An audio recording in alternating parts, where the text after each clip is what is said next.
Good evening, Namaskar. Welcome back to your YouTube channel ECO-OVID, Eyes of Economics. I, Basanta Kumar, present here with the topic money and supply of money, which has been continuing. So we have already discussed about the money and barter system of exchange. Now, my dear students, note down one hot question, high order thinking skill question that it is coming after barter system of exchange. That introduction of money has separated the arts of sell and purchase. How? I repeat the question. Introduction of money has separated the arts of sell and purchase. How? Obviously, money acts as the medium of exchange. The value of different goods can be exchanged by using the money as a medium of exchange. No need to sell any product against to obtain any product from any producer. Suppose you need rice and you are the producer of wheat. Then wheat will be exchanged with rice when both the producers, you and the rice producer, will agree with each other to exchange these two goods. Now, after introduction of money, it has been deleted. How? Now, the wheat producer, you can sell it in the market. In exchange of money, you will get money. Then, with the help of that money, you can purchase the rice from the rice producer from the market. So there is no hesitation, and which is very transparency, and the value of different goods are being measured in terms of money, and there is no loss and no gain. So sell and purchase of products among sellers or producers or between two sellers or producers now is very easy with no gain, no loss, because the money can measure the value of the product. Okay. However, my dear friends, today we will discuss about forms of money. We have different forms of money, like coins, like paper notes, like checks, like demand draft.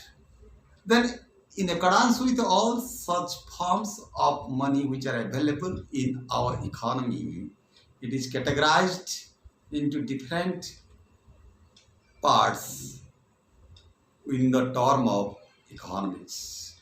So, let us have quantile, fiat money and fiduciary money. Fiat money and fiduciary money. What do you mean by fiat money? What do you mean by fiduciary money? Now you see, fiat money refers to that money which is issued by order or authority of the government, and it is being circulated in the economy, and it has that value and approved and guaranteed by the government to accept it without any confusion.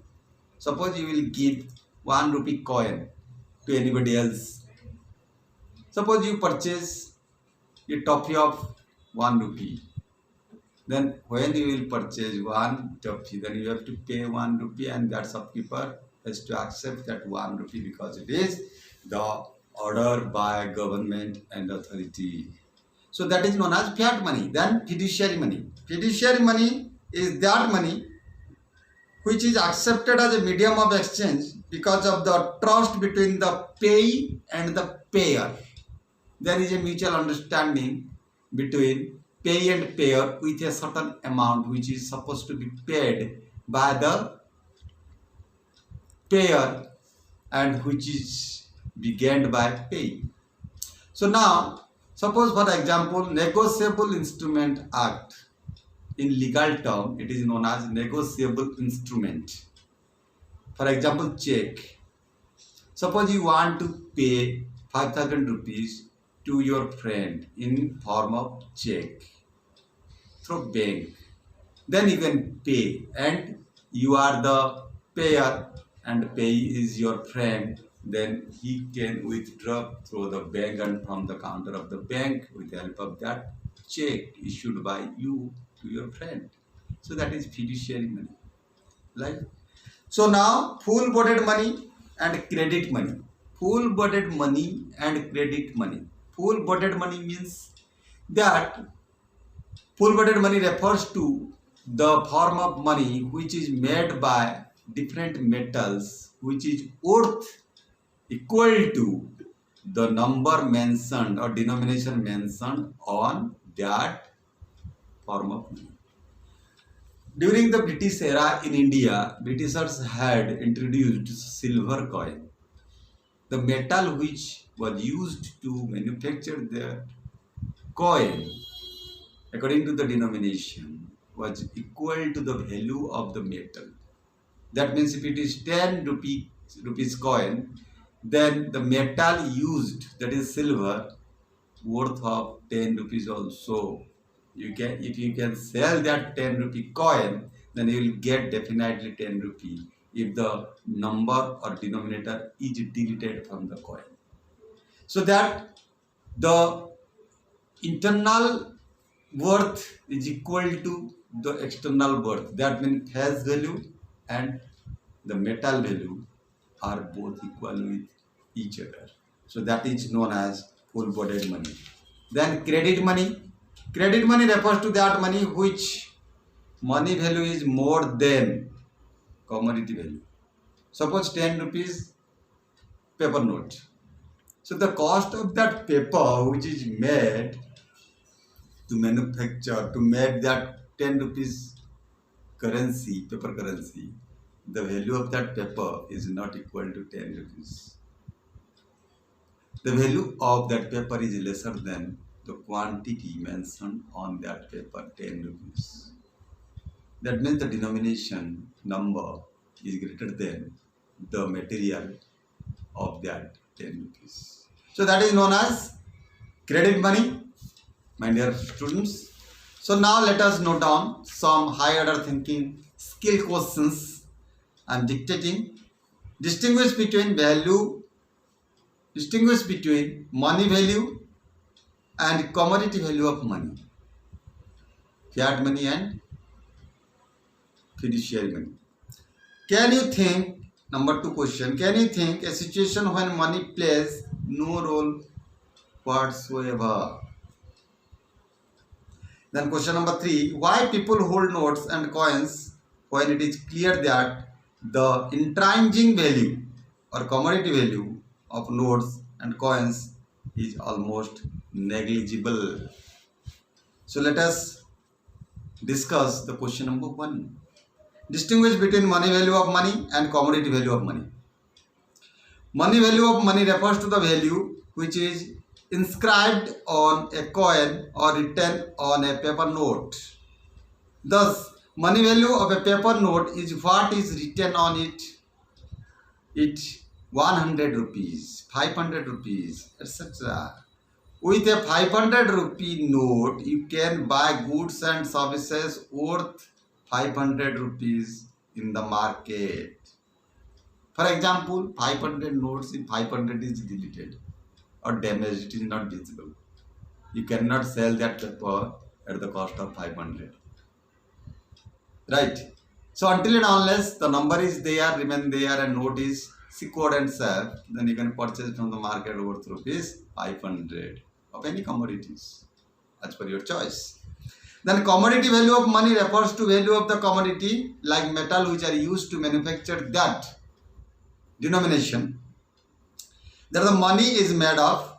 Thus, if coins are made of gold or silver, as was the practice in old days during the British era and Mughal era, they had introduced that gold coins. Muhammad bin Tughlaq had introduced gold coins, and Britishers had introduced in India silver coins. So, which are introduced earlier in our country.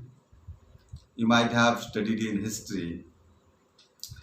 That is all you know the commodity value of money, right? So commodity value of money refers to the market value of the gold or silver content in the coin. Right? Then question number 2, my dear students, please listen it carefully. Very important question. Can you think of a situation when money plays no role whatsoever? Money doesn't play any role. Can you think? So let us see. Money plays no role in a situation when there is no exchange. If you no need to exchange any goods with money, then there is no play of money. Money has no use. Right?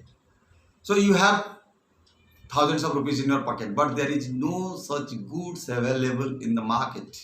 Market is locked down.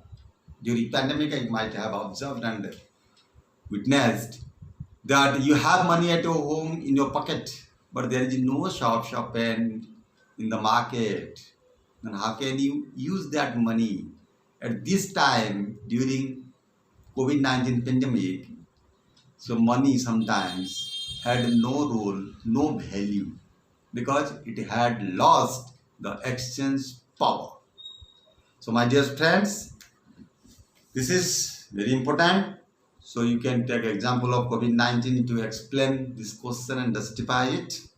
So example, an individual or a family surviving on an island without any exchange or sale and purchase of goods and services. I have already given you example in case of COVID-19 pandemic, how the money had no role, although you have plenty of money at your home in your pocket, because of non-availability of goods and services, as all the production units and shopkeepers' shops had closed and shut down during the lockdown of COVID-19 pandemic.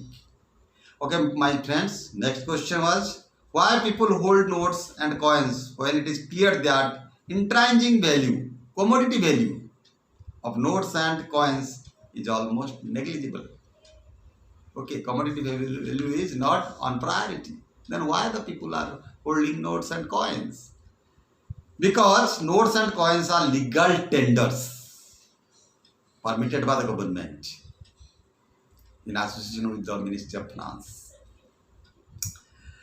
These are fiat money or the money backed with authority of the government. It is unlawful not to accept notes and coins for receipts or payments. Unlawful.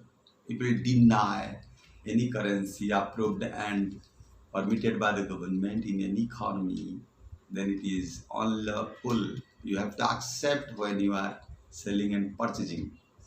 Right, my dear students? So, functions of money we'll discuss in my upcoming video. Please wait for that moment. If you like this video and supportive for your curriculum, please comment and do subscribe as much as you can and circulate among your friends social media for their welfare and understanding. Thank you for being with me and listen to me carefully. And for further details of this topic, please do not forget to dial me at the number 9546489048. Thank you. Namaskar. Jai Hind.